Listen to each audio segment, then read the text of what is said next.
بسم اللہ الرحمن الرحیم فصل لربک وانحر صدق اللہ مولانا العظیم۔ اگر کسی شخص کے اندر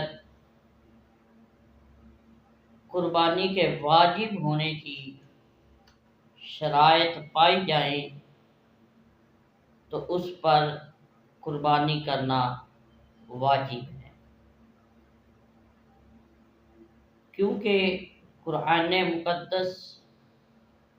ارشاد فرماتا ہے کہ فَصَلِّ لِرَبِّكَ وَانْحَرْ، کہ اللہ کے لیے نماز پڑھیے اور قربانی کیجیے۔ حدیث مبارکہ کے اندر آتا ہے پیارے آقا کریم صلی اللہ علیہ وآلہ وسلم نے ارشاد فرمایا، ام المومنین حضرت عائشہ صدیقہ رضی اللہ تعالی عنہ ارشاد فرماتی ہیں کہ پیارے آقا کریم صلی اللہ علیہ وآلہ وسلم نے فرمایا کہ قربانی کرو اور خوش دلی سے قربانی کرو۔ اسی طرح کا مفہوم مولا کائنات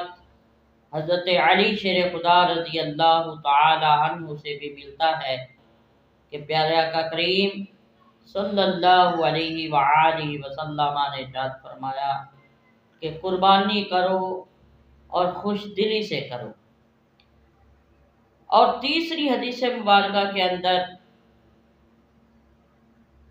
پیارے آقا کریم صلی اللہ علیہ وآلہ وسلم نے ارشاد فرمایا کہ جس کے اندر قربانی کی شرائط پائی جائیں اس کے باوجود اگر وہ قربانی نہ کرے تو پیارے آقا کریم صلی اللہ علیہ وآلہ وسلم نے ناراضگی کا اظہار فرماتے ہوئے فرمایا کہ اگر اس کے اندر قربانی کی شرائط پائی جاتی ہیں اس کے باوجود اگر وہ قربانی نہیں کرتا تو وہ ہماری عیدگاہ کی طرف نہ آئے۔ قرآن مقدس اور احادیث مبارکہ سے ہمیں یہ ثابت ہوتا ہے کہ قربانی کرنا، جس کے اندر قربانی کی شرائط ہوں اس کے لیے قربانی کرنا ضروری اور واجب ہے۔